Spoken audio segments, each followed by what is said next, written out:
Welcome to Mother's Narrative Network. Before we begin, please like and subscribe for more daily uploads. Hope you enjoy today's video. Ghost Stories Part 5. My family were good friends with the owner of Mitten Hall in the 70s. They spent a lot of time there after hours with the owner and his partner, and often stayed the night, usually taking their dogs along. One night as my granddad was coming back from his room, a young girl, about 13 or 14, walked up the stairs, across the mezzanine, and then carried on towards the rooms up there. He asked his friend who she was. His friend replied, "What do you mean? There's no one else here but us." Just as his friend replied, all three dogs started howling and then all stopped at the same time. I've heard other stories about Mitten Hall. We definitely live in an interesting place. I think Townley Hall was almost haunted. I had a paranormal experience once, but I am not certain whether I saw a ghost or whether it was any other spirit. I can't even say for certain whether something happened at all. A couple of years ago, my husband and I dreamt that there was a man in our bedroom. After speaking to my husband the next day, I feared that it wasn't a dream after all, and that there was someone indeed. I dreamt that we were lying in bed at night, and that a man stood at the door staring at me. In my dream, my husband was standing in the corner with a heavy candlelight waiting for an opportunity to hit it over the man. I was so petrified in my dream that I couldn't move or scream, and was desperate for my husband to do anything. My husband dreamt that we were lying in bed at night, and there was a man standing next to my side of the bed and was masturbating. He was chanting and muttering and then ejaculated over my body. He appeared to be in a trance state. My husband said that he tried to move and shout, but couldn't. He was petrified for some reasons and in despair that he couldn't protect me. A shiver ran down my spine the next morning when we learned that we had similar dreams. We hadn't seen any movies that could have triggered such a dream, and I couldn't shake of the feeling that there was a man in our room indeed. I couldn't say what the man looked like, but my husband said that he appeared to be Indian or indigenous. A couple of months passed and I met this man again. In real life. We went to a concert in a small venue in a town nearby.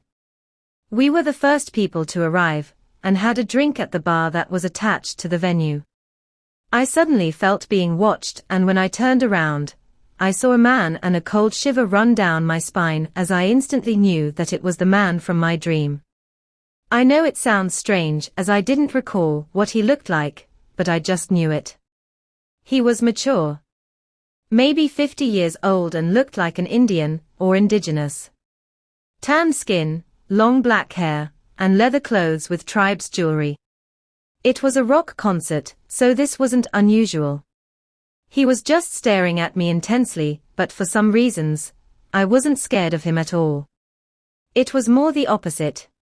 He was emitting warmth and I perceived him as some kind of guardian angel. It didn't take long until he came over to us. He started a conversation with my husband and appeared very friendly. He kept looking at me discreetly, and I could feel that he was burning to speak to me. When my husband went to the toilet, the man talked to me. He asked my name, the meaning of it, and where I was from. He was very interested in me, but I don't think he was physically attracted to me. I thought he was a spiritual person who felt that we had a connection. The band came on and the venue got filled, but he kept observing me from the other side of the venue. I debated with myself whether I should ask him about the dream, but then the night went on and I lost sight of him. I never saw him again. My husband didn't recognize the man, and couldn't recall whether he resembled the one in his dream. I'm not sure what you would class this as. But this is my experience. I am a nurse. A few years back there was a patient who was end of life, and had been for a few weeks. I looked after them a few times. One night, I had a dream that I was looking after this patient, when they suddenly got up out of bed, sort of transformed back to how they looked before they became ill, then walked to the door and told me they were going now. My next shift, I was saddened to find out that patient had died the same night I had that dream. It would have been interesting to find out the time of his death.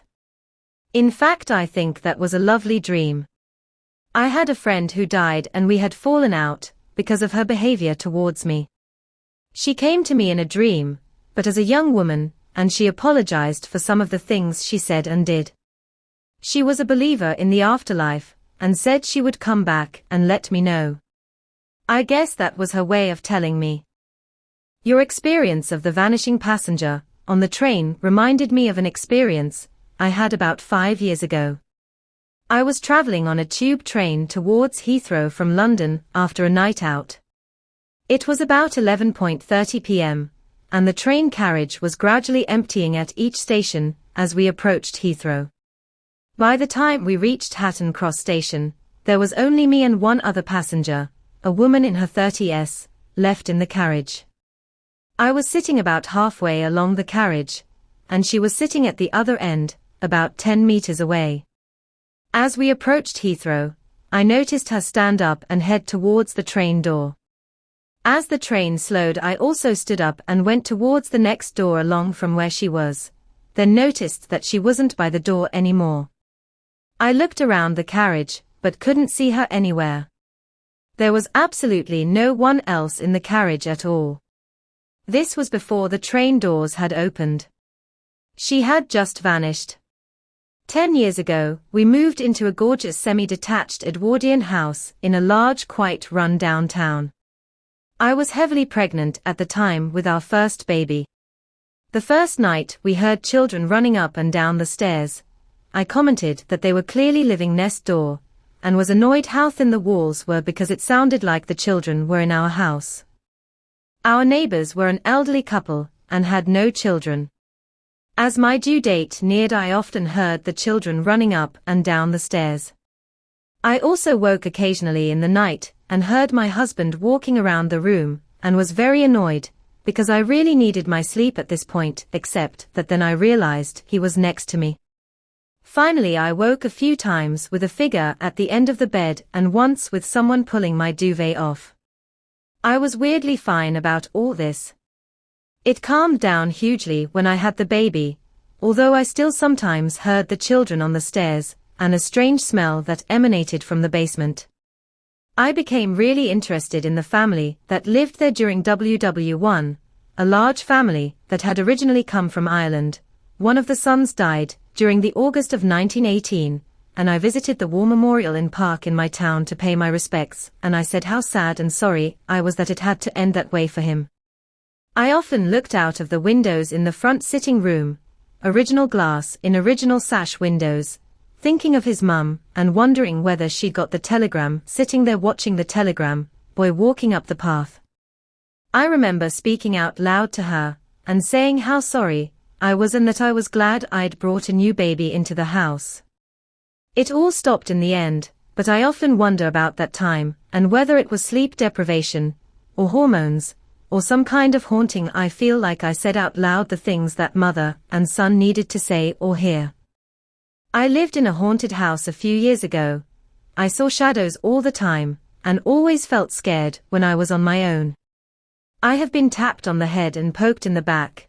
Electric toys were always turning on by themselves, and once it even threw a toy across the room. One night, I had sleep paralysis and a demon climbed on top of me. It was horrific. I'm sure it wasn't my imagination, because we have moved a few times since then and nothing like that has ever happened anywhere else. I'm so grateful I will never have to go back there. Thank you for watching. Hope you enjoyed the video. Before you go, please like, comment, and subscribe for more daily uploads.